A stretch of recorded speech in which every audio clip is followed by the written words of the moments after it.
Samantala, ang PNP po ay sinasagawa tinatawag na assessment at evaluation sa pinatupad na seguridad sa katapos pa lamang na taon ng pulong ng Asian Development Bank. May balita natin dyan. Report yan ni Parang Benji Liwanag. Parang Benji, magandang umaga. Magandang umaga, paring Orly. Magsasagawa rin ng assessment at evaluation ng Philippine National Police o PNP sa ikinasa nilang seguridad nitong katatapos lamang na ika-45 Board of Governors meeting ng ASEAN Development Bank o ADB sa Pasay City.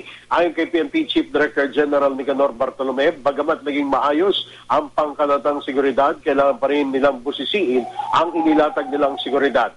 Ito ay upang mapag-ibayo pa ang paghahanda sakaling may kahalintulad na seguridad na kakailanganin sa mga darating na panahon. Aniya, mahalaga ang pag-aaral nila sa kanilang mga after operations report upang hindi maging kampante ang pulis sa mga panahon na bigla ang pagbibigay ng seguridad.